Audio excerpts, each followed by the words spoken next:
चुड़ैल बच्ची। पुनीत अपनी पत्नी आयशा को बहुत प्यार करता था। उनकी शादी को पूरे 4 साल हो गए थे। आयशा प्रेग्नेंट थी, इसलिए पुनीत आयशा को अपनी माँ के पास गांव में उसकी देखभाल के लिए लेकर जाता है। गांव पहुंचते ही आयशा अपनी सास के पैर छूती है। जुग जुग जियो और अपनी सास को जल्दी से पोता दे दो। माँ जी, क्या बेटा और बेटी, आज के जमाने में लड़का लड़की सब एक समान होते हैं। तुम्हारे शहर में होता होगा ये सब, हमारे गांव में नहीं। मुझे तो पोता चाहिए बस। हे भगवान, ये दोनों तो अभी से शुरू हो गए। ये दोनों अगर ऐसे ही लड़ते रहे तो कैसे चलेगा ये सब। इन दोनों को मुझे ही रोकना पड़ेगा। अरे अरे माँ, क्या अपने बेटे से नहीं मिलोगी? हाँ हाँ, क्यों नहीं। कैसा है रे तू? कितने सालों बाद आया अपनी माँ से मिलने। शहर जाकर तो तू अपनी माँ को भूल ही गया था। अरे माँ, अब सारी बातें यहीं खड़े खड़े करोगी क्या? हैं? पता है ना, आयशा पेट से है, वो ज्यादा देर तक खड़ी नहीं रह सकती। कमला दोनों को अंदर ले जाती है। माँ, आपसे एक बात बोलनी थी। हाँ हाँ, बोल बेटा, क्या बात है? माँ, वो खत में मैंने तुम्हें बस अपने आने की खबर दी थी और आयशा के बारे में बताया था। पर माँ, मुझे वापस शहर जाना होगा। मैं सिर्फ आयशा को यहाँ छोड़ने आया था। मुझे आज शाम को ही वापस जाना होगा। ऑफिस में बहुत काम है माँ। ये तू क्या बोल रहा है? मैं कितनी खुश थी कि अब हम सब साथ रहेंगे यहाँ। माँ प्लीज समझा करो, जाना जरूरी है मेरा। और माँ, तुमसे अच्छी सेवा आयशा की कोई और नहीं कर सकता, है ना? शाम होती ही पुनीत वापस शहर चला जाता है। आयशा का पूरा टाइम चल रहा था। उसको कभी भी कुछ भी हो सकता था।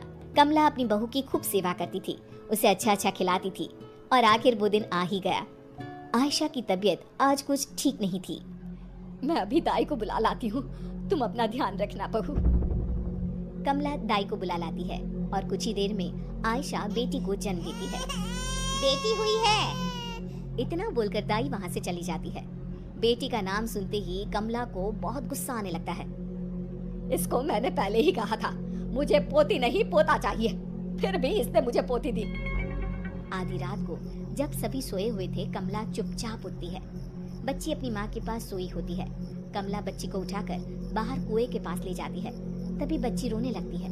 कमला उस बच्ची को कुएं में फेंक देती है, पर आयशा ये सब देख लेती है। माँ जी, ये आपने क्या किया? मेरी बच्ची आपने इस कुएं में फेंक दी। मुझे मेरी बच्ची चाहिए। मेरी बच्ची ला कर दो मुझे। अरे रोना बंद कर, अब देखना, अब की बार ना लड़का ही होगा। अपनी सास की ये बात सुनते ही आयशा वहीं दम तोड़ देती है। आयशा को मरा देख कमला बहुत डर जाती है, इसलिए उसे चुपचाप ले जाकर घर के पीछे गड्ढा खोदकर उसमें गाड़ देती है। कई साल बाद पुनीत गांव वापस लौटता है, ढेर सारे खिलौने लेकर। कहाँ है सब? आयशा! अरे माँ, कहाँ गए सब? हे भगवान, मुझे भी उठा ले। ये दिन देखने से पहले तूने मुझे क्यों नहीं उठा लिया? माँ, क्या बात है? आप ऐसे क्यों बोल रही हो? और हाँ, आयशा और मेरी बच्ची कहाँ है? आपका खत मिला था मुझे, आपने बताया था ना मेरी बेटी हुई है, कहाँ है वो? वही तो, मेरी बहू और पोती अब इस दुनिया में नहीं है। कुछ दिन बाद ही बच्ची मर गई। बहू ये बर्दाश्त नहीं कर पाई और उसने उसने भी अपना दम तोड़ लिया। और तू अब आया है कितने सालों बाद। क्या? ये आप क्या कह रही है माँ? आपने मुझे पहले क्यों नहीं बताया? मैं अपनी बच्ची की सूरत भी नहीं देख पाया। मैंने तुझे इसलिए नहीं बताया कि तू शहर में परेशान ना हो जाए। और अब मैं तेरी दूसरी शादी करूंगी, देखना, वो बहू मुझे जरूर पोता देगी। पुनीत का रो रो कर बुरा हाल था। रात का समय था। उसकी नजर खिड़की से बाहर तारों पर थी। उसे नींद नहीं आ रही थी। तभी खिड़की से एक चुड़ैल बच्ची झांकने लगती है। पापा, पापा मुझे बचा लीजिए। कौन है वहाँ? पुनीत बाहर जाकर देखता है तो वो बच्ची वहाँ से भाग जाती है। अरे क्या हुआ बेटा, इतनी रात गए तू यहाँ क्या कर रहा है? चल अंदर जा, सो जा। माँ, माँ अभी खिड़की पर कोई था जिसकी सूरत बहुत डरावनी थी। वो मुझे पापा बोलकर पता नहीं कहाँ गायब हो गई। अरे ये गांव है बेटा, गांव में आए दिन छलावा घूमते रहते हैं, मतलब भूत चुड़ैल। जरा संभल कर रहना। हाँ चला बंदर, रात को ऐसी बातें नहीं करते। सुबह होते ही माँ, मेरा मन अब इस गांव में बिल्कुल भी नहीं लग रहा, इसलिए मैं सोच रहा था क्यों न मैं वापस शहर चला जाऊं। बेटा मैं तो कहती हूँ तू दूसरी शादी कर ले, पत्नी आ जाएगी तो तेरा जीवन फिर से हरा भरा हो जाएगा। नहीं माँ, मैं अब शादी नहीं करूंगा, और मैंने अपना सामान भी पैक कर लिया है, तो मैं शहर के लिए अभी निकल रहा हूँ। पुनीत अपनी माँ की जरा भी नहीं सुनता। वो अपना सामान उठाता है और वहाँ से चल पड़ता है। आधे रास्ते पहुँचते ही वो चुड़ैल बच्ची उसे फिर से दिखाई देती है। पापा मुझे बचा लो, मेरा बहुत दम घुटता है। इतना बोलकर वो बच्ची वहाँ से भागने लगती है। तभी पुनीत उसे आवाज लगाकर रोक लेता है। रुको, कौन हो तुम? और तुम ये क्या बोलती रहती हो? मुझे बचा लो, मुझे बचा लो। मुझे बताओ, तुम्हें कोई परेशान करता है क्या? तब उस चुड़ैल बच्ची की आंखें लाल हो जाती है। तुम्हें ठीक से सुनाई नहीं देता क्या? मैंने पापा भी बोला था। ये तो चुड़ैल है, पर ये चुड़ैल बच्ची मुझे पापा क्यों बोल रही है? मैं इसे पूछता हूँ। पुनीत उससे कुछ पूछता, इतने में ही वो बच्ची वहाँ से भाग जाती है। पुनीत उसके पीछे भाग रहा होता है। तभी वो चुड़ैल बच्ची कुएं में जाकर कूद जाती है। रुको! और तभी पीछे से उसकी माँ आके उसे पकड़ लेती है। बेटा तू गया नहीं, और ये तू क्या करने चला था? मैं तुझे नहीं पकड़ती तो अभी इस कुएं के अंदर होता। पुनीत उस चुड़ैल बच्ची के बारे में अपनी माँ को सब कुछ बता देता है।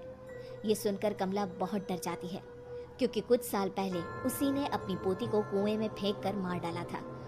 कुछ नहीं बेटा, मैंने तुझे बताया था ना, इस गांव में बहुत छलावे घूमते रहते हैं। वो छलावा तुझे मारने आया था और कुछ नहीं। वो छलावा नहीं था, उस बच्ची की आंखों में बहुत दर्द था, जैसे जैसे कुछ बताना चाहती हो। मुझे पता करना ही होगा, आखिर वो चुड़ैल बच्ची मुझसे क्या चाहती है, मुझे क्या बताना चाहती है। उस बच्ची से मुझे दोबारा मिलना पड़ेगा। इसके लिए मुझे यहीं रहना होगा, गांव में। अरे इसे ये अचानक से क्या हो गया? अभी तो बड़ी जिद कर रहा था कि मुझे यहाँ नहीं रहना, शहर जाना है। अरे पता नहीं क्या हो जाता है इसे। दोनों वहां से घर वापस चले जाते हैं। आधी रात का समय था। पुनीत गहरी नींद में सोया होता है। तभी उसे किसी के रोने की आवाज सुनाई देती है। वो खिड़की से बाहर झांक कर देखता है तो वही चुड़ैल बच्ची बैठकर रो रही होती है।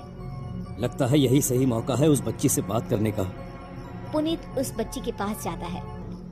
पापा मुझे बचा लो, मुझे बहुत घुटन होती है। बेटी क्या बात है, मुझे नहीं बताओगी? और तुम मुझे बार बार ये पापा पापा क्यों बोलती रहती हो? क्योंकि आप मेरे पापा हो। ये सुनकर पुनीत चौंक जाता है। क्या? ये तुम क्या बोल रही हो? मेरी तो कोई भी बेटी नहीं थी। पापा शायद आप भूल गए, आपकी एक बेटी थी जिसे पैदा होते ही आपकी माँ यानी मेरी दादी ने मुझे कुएं में जिंदा ही फेंक दिया, क्योंकि उन्हें पोती नहीं चाहिए थी। मुझे कुएं में फेंकते हुए मेरी माँ ने देख लिया, और ये देखते ही मेरी माँ ने वही दम तोड़ दिया। किसी को कुछ पता ना चले, इसलिए दादी ने चुपचाप घर के पीछे मेरी माँ को गाड़ दिया।